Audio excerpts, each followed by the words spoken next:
Antes da leitura bíblica, eu quero orar uma vez mais com vocês, pedindo ao Senhor que abra os nossos corações, abra os nossos olhos, para que a gente possa compreender a mensagem que será dita nessa manhã.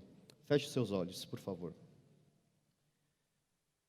Senhor, nós agradecemos a Ti, Senhor, por tudo que tem ocorrido em nossas vidas, pelo cuidado que o Senhor demonstra a nós, nos mínimos detalhes, cuidados esses que a gente só percebe depois que toda a situação de sofrimento passa. Mas nós reconhecemos que o Senhor tem estado conosco.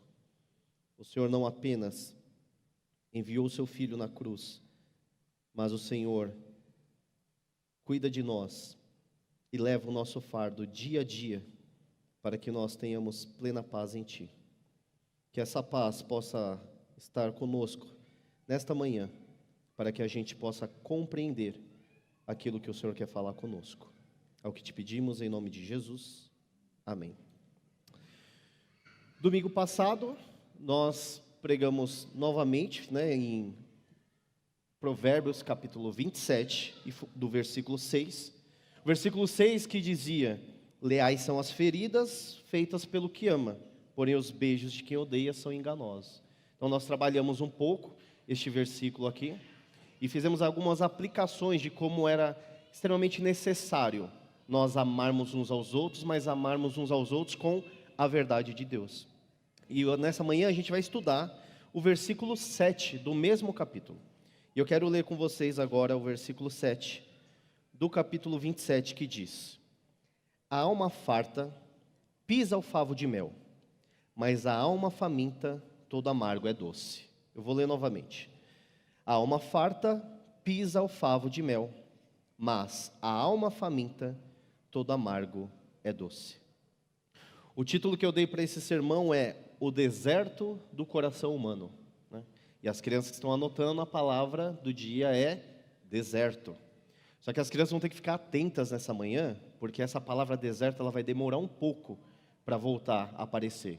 Então vocês vão ter que ficar atentas para novamente depois anotar quantas vezes ela foi repetida.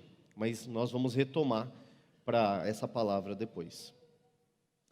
Nós vamos continuar então meditando nos conselhos de Salomão ao seu filho. E como eu disse domingo passado, Deus, como nosso Pai, tem dito essas palavras de sabedoria a nós que somos os seus filhos.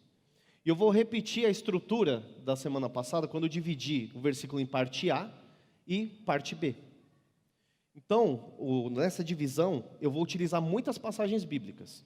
Algumas passagens bíblicas eu vou projetar na tela, eu vou avisar vocês. E outras passagens bíblicas, eu vou pedir para que a gente abra a Bíblia e leia juntos.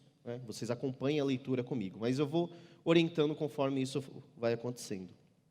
Mas aí na parte A nós temos o texto dizendo que a alma farta pisa o favo de mel. E a gente verifica nas escrituras que por diversas vezes o mel é mencionado como algo muito valioso. Algo que realmente quem tinha mel era sinal de riqueza e de prosperidade.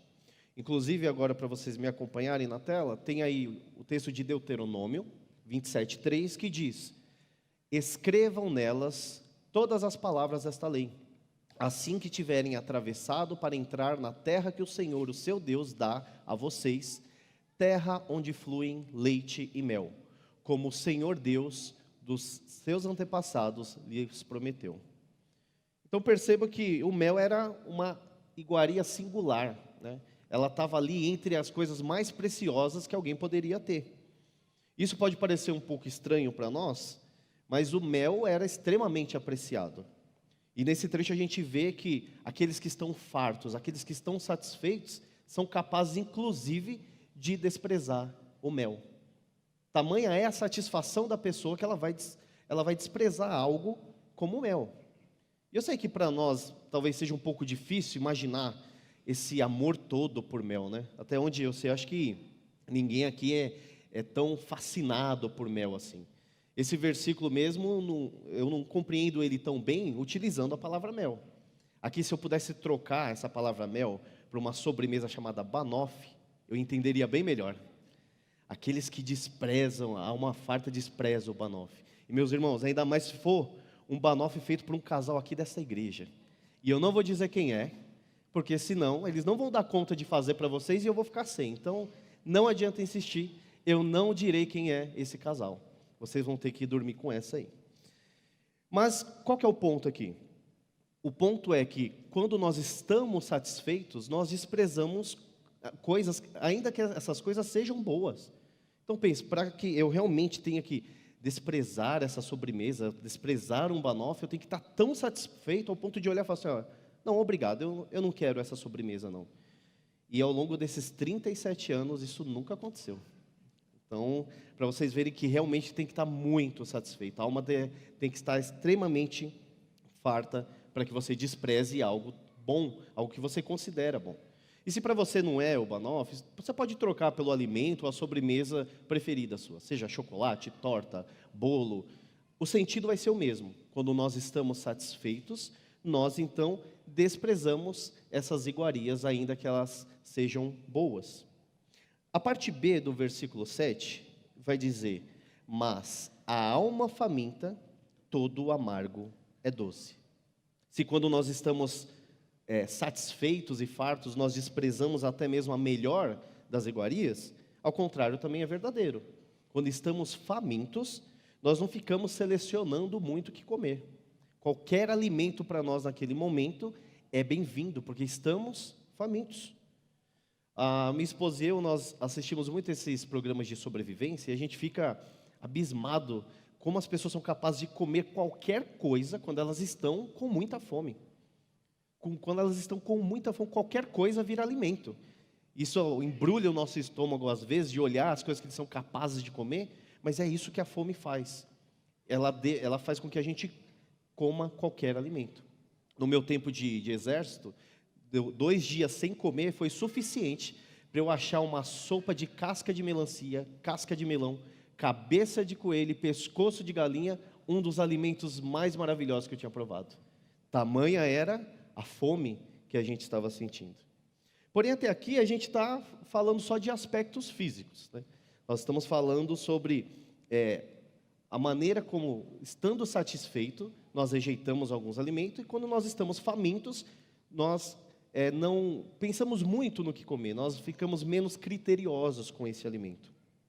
Só que o ponto do versículo 7 aqui, que diz: a alma farta pisa ao favo de mel, mas a alma faminta, todo amargo é doce. O ponto aqui não é a questão física somente. Nós trabalhamos a parte física, né, para justamente a gente entender o que o texto está falando de forma mais prática, mas tem uma palavrinha ali muito interessante e indispensável, que faz toda a diferença no texto. E essa palavrinha ali é a palavrinha alma. E é sobre a alma que Salomão aqui está escrevendo. Ele está falando sobre o fato de a alma estar farta e a alma está faminta. E para a gente que veio de uma cultura grega, quando a gente imagina a alma, a gente imagina uma luz, uma energia, algo bem brilhante, porque é algo inerente à cultura grega.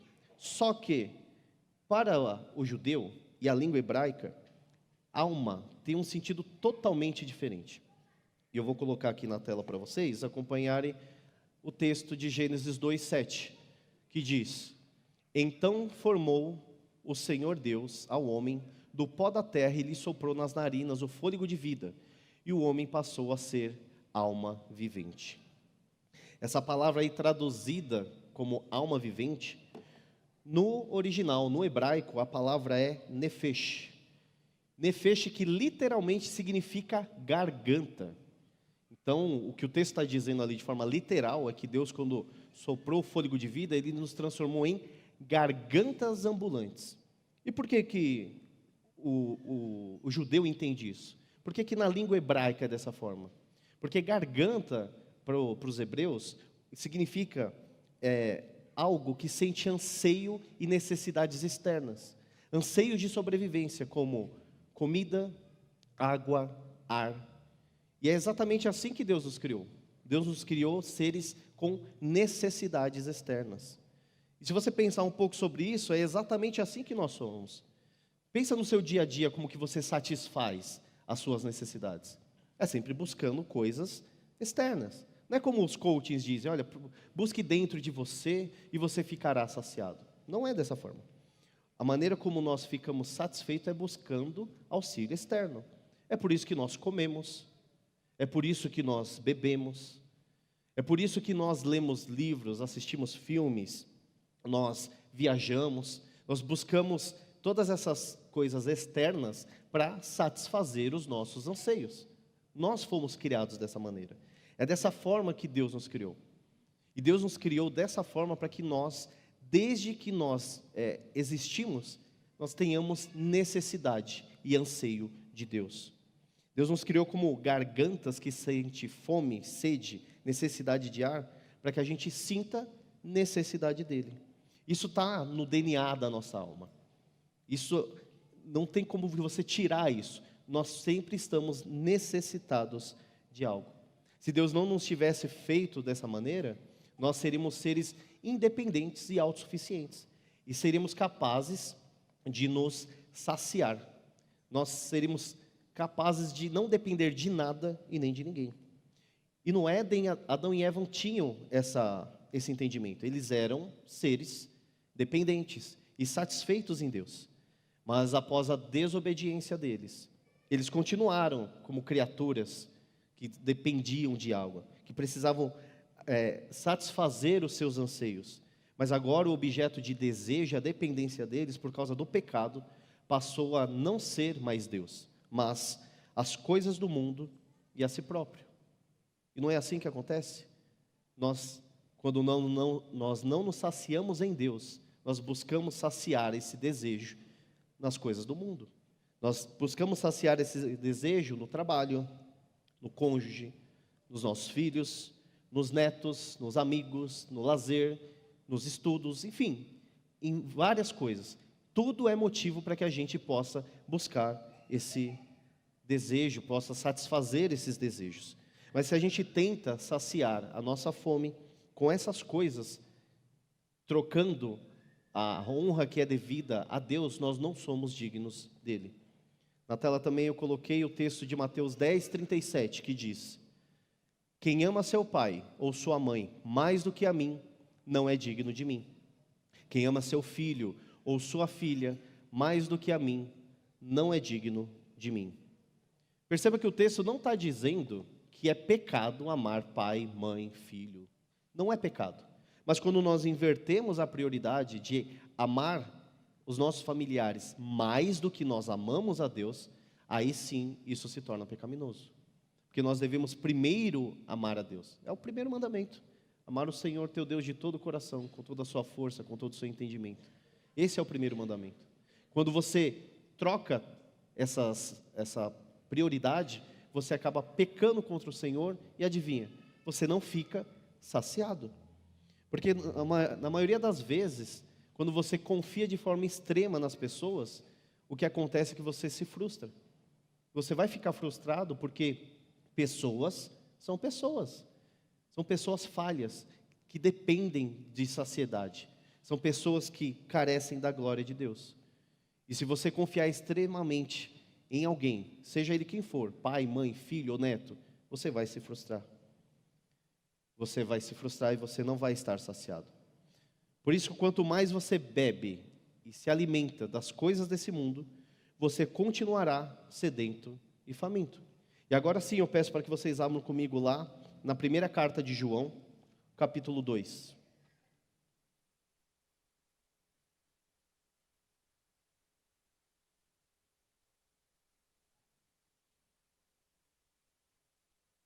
Primeira carta de João, capítulo 2, nós faremos a leitura dos versículos 15 a 17.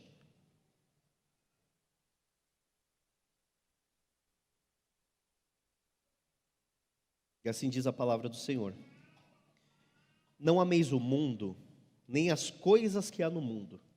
Se alguém amar o mundo, o amor do Pai não está nele. Porque tudo que há no mundo, a concupiscência da carne, a concupiscência dos olhos e a soberba da vida, não procede do Pai, mas procede do mundo. Ora, o mundo passa, bem como a sua concupiscência. Aquele, porém, que faz a vontade de Deus, permanece eternamente. O texto aqui, novamente, não está dizendo que é pecado você amar a criação de Deus. Não é pecado num dia de sol você querer ir à praia, aproveitar esse dia ensolarado para fazer algo ao ar livre. Não é pecado você contemplar a lua, as estrelas, contemplar a criação de Deus como algo belo e agradável. O ponto aqui que ele está falando não é esse tipo de mundo, não é as coisas inerentes à criação de Deus, mas aquele mundo regido por Satanás, aquele mundo em que o pecado domina todas as coisas. É este mundo que nós não podemos amar. Porque se eu acabei de falar que nós não podemos amar nossos familiares mais do que amamos a Deus, porque isso pode se tornar pecado, e percebo que amar os familiares não é pecado em si mesmo, mas pode se tornar pecado da maneira como você realiza esse amor.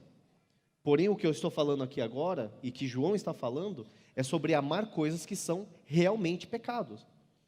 E nós vamos fazer isso para tentar saciar a nossa fome, saciar a nossa sede, os nossos desejos ardentes. O vazio que está dentro de nós, nós vamos amar muitas vezes coisas pecaminosas para tentar saciar isso. E por mais que você faça isso, você pode pecar 24 horas por dia, 7 dias por semana, e você ainda vai ficar faminto, você ainda vai ficar sedento. Isso não vai te deixar saciado.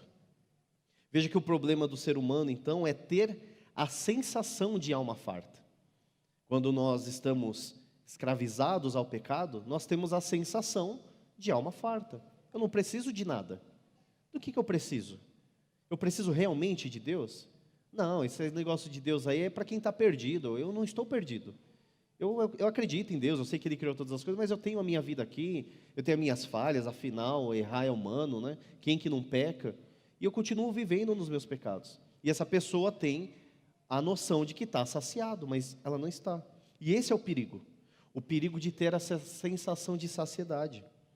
Só que, quanto mais você se alimentar das coisas do mundo, essa sensação ela vai permanecer a tal ponto, que quando alguém chegar para você, com algo tão precioso, com uma iguaria tão preciosa como é a palavra de Deus, você vai fazer como o Salomão diz no provérbio: não, obrigado, a minha alma já está farta, eu não preciso disso.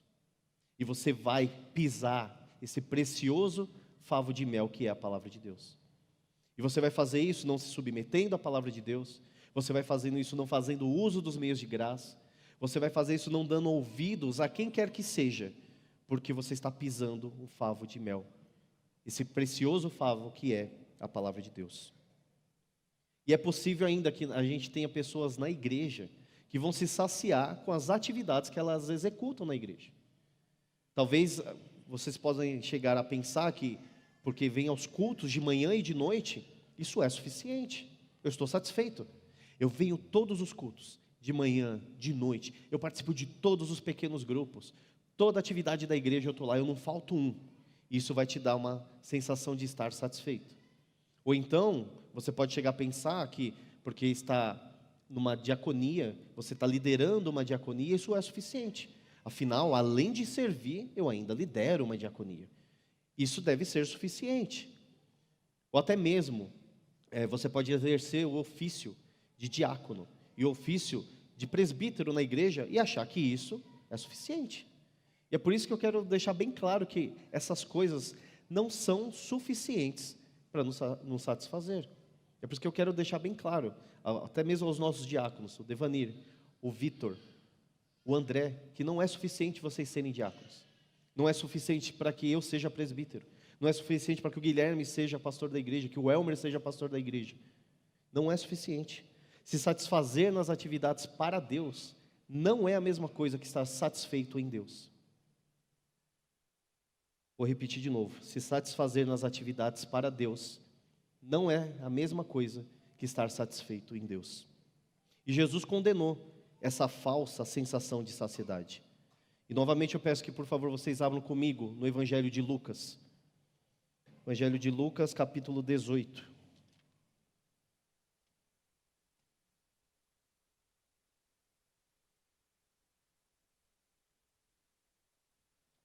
Lucas 18, nós faremos a leitura dos versículos 9 a 14.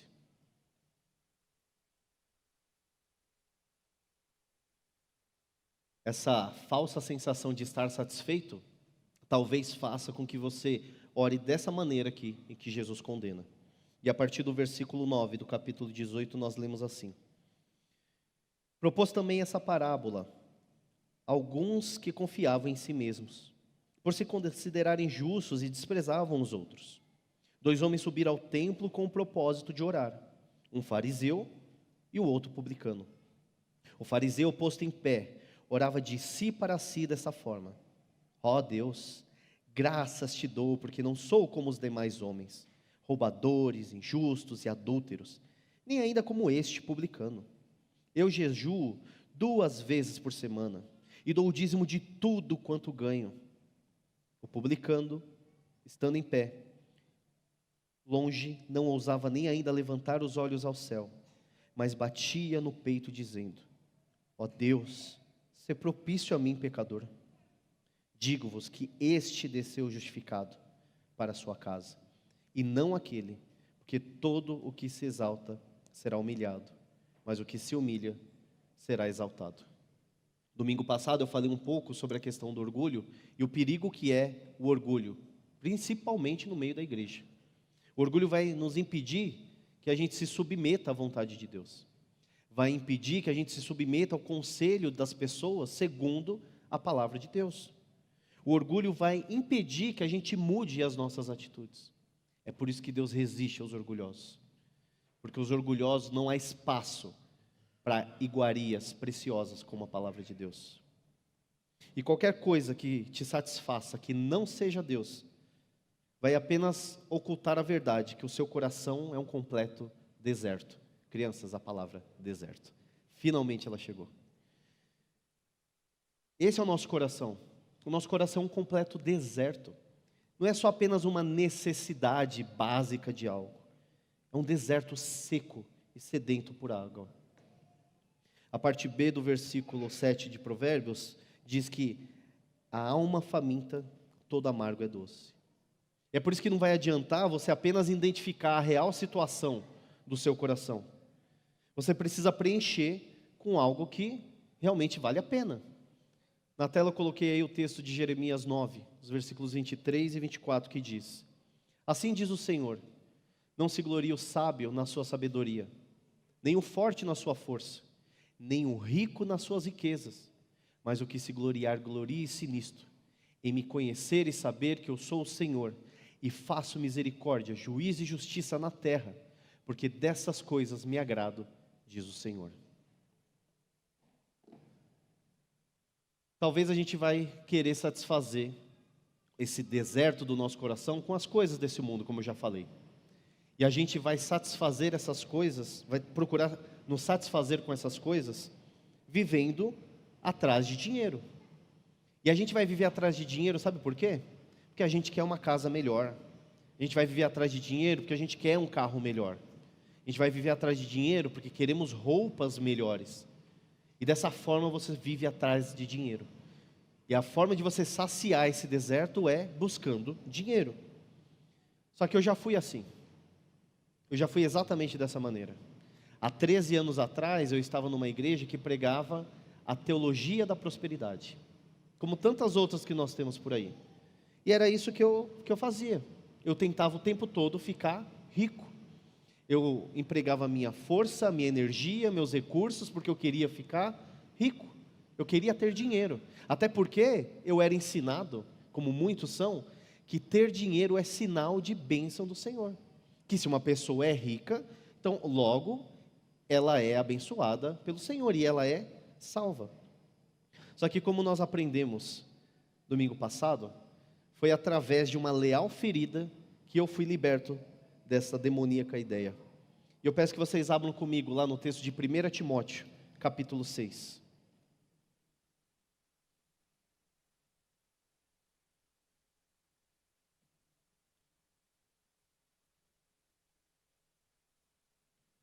Primeira Timóteo, capítulo 6.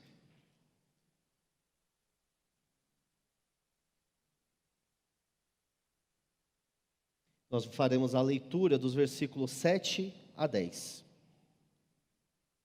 E graças a Deus por essa leal ferida, porque foi ela que me libertou de viver dessa forma, buscando dinheiro para saciar a minha fome, para saciar a minha sede. E a partir do versículo 7 nós temos: porque nada temos trazido para o mundo, nem coisa alguma podemos levar dele. Tendo sustento e com que nos vestir, estejamos contentes.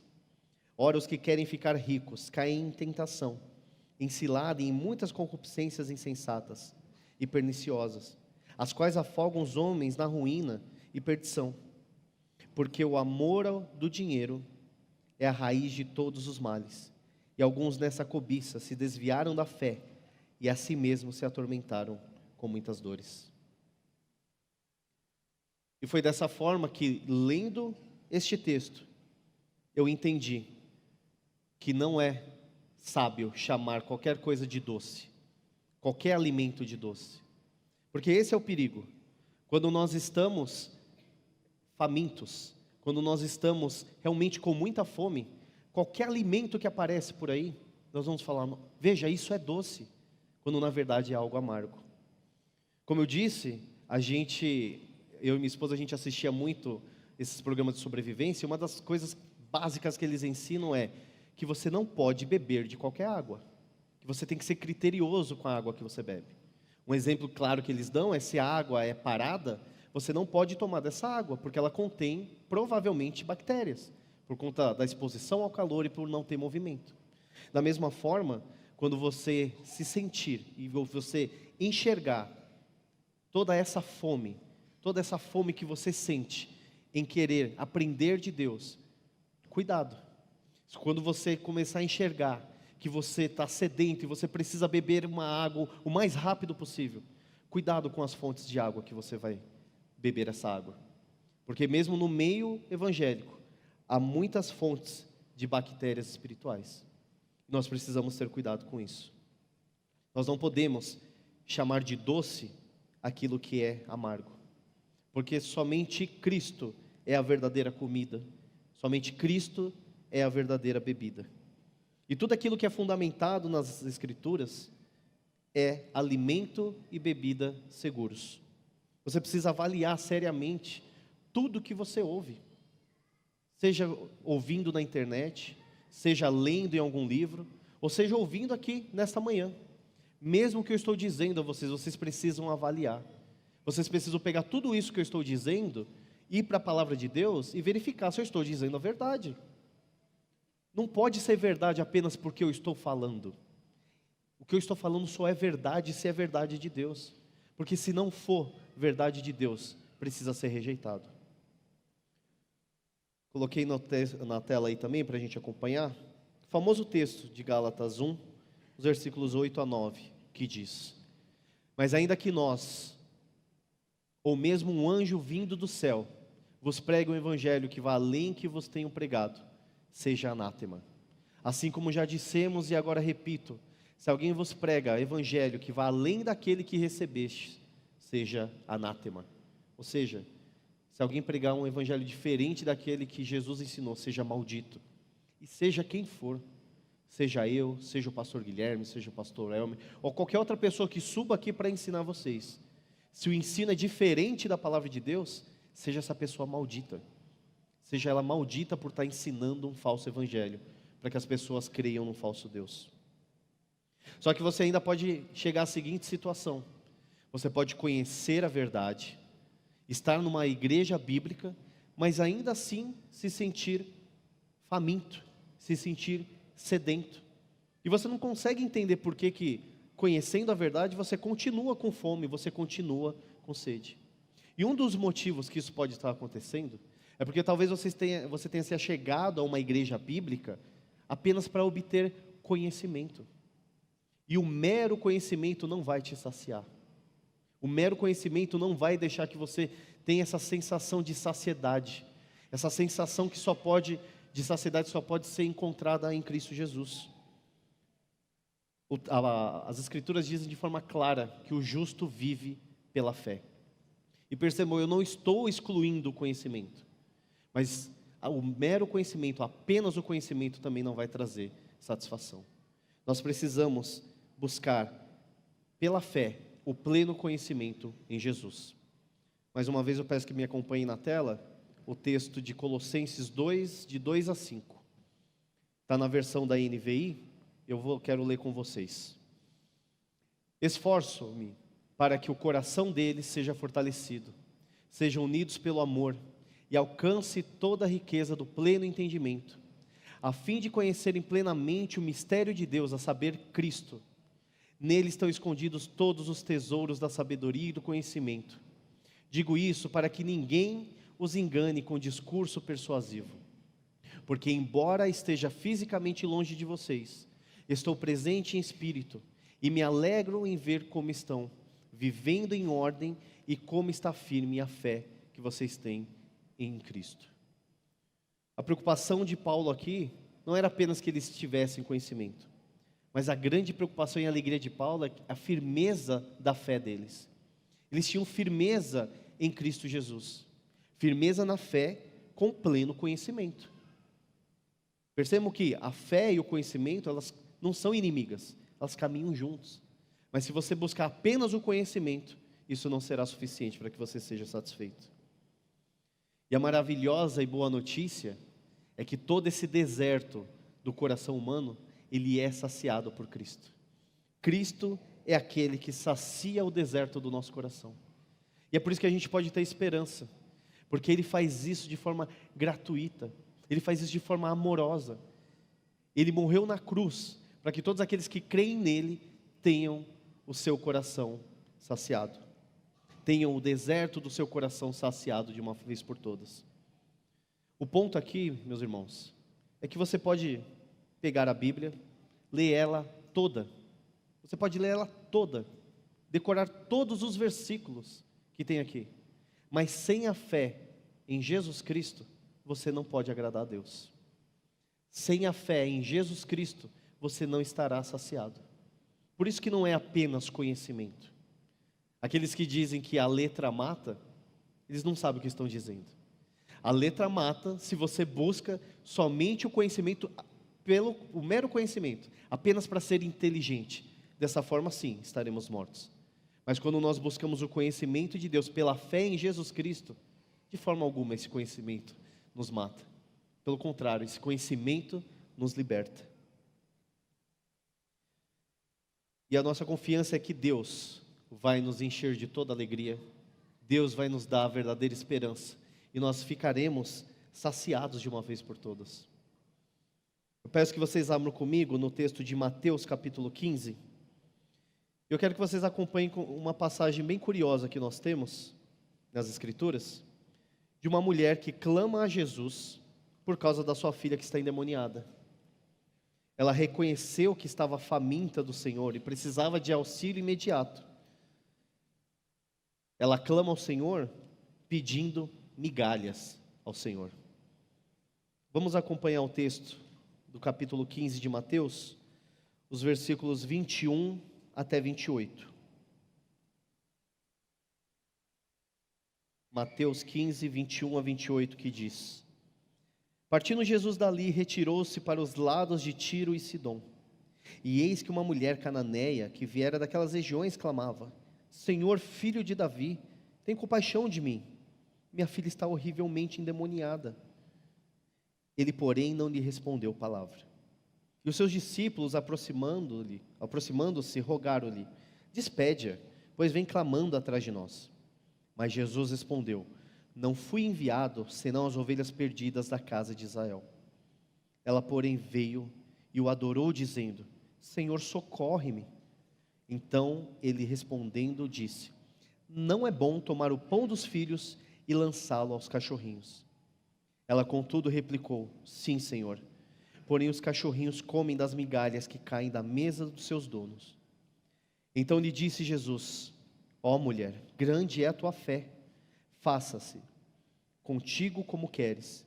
E desde aquele momento sua filha ficou sã.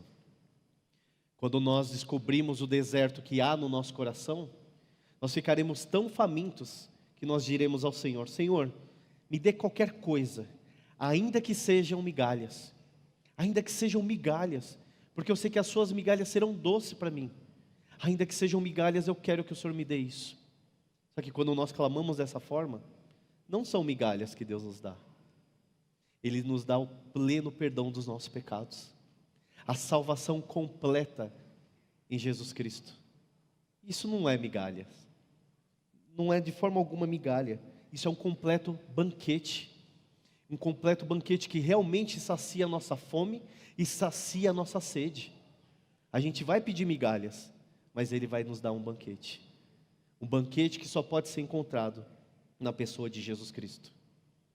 E mesmo que haja momentos na nossa vida que vai ser um momento muito escuro, vai ser o que muitos teólogos chamam de a noite escura da alma, ela vai poder nos alcançar algumas vezes.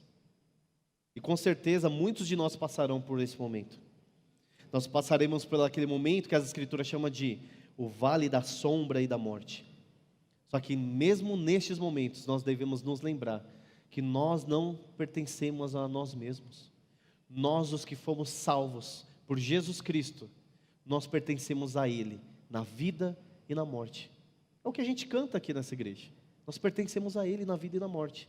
Mas nós não lembramos dessas coisas quando estamos passando por sofrimento.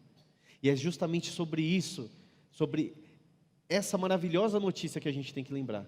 Nós não pertencemos a nós mesmos. Peço apenas agora que vocês acompanhem a minha leitura do Salmo de número 42, versículo 1 e 2, que diz: como suspira a corça pelas correntes das águas, assim por ti, ó Deus, suspira a minha alma. A minha alma tem sede de Deus, do Deus vivo.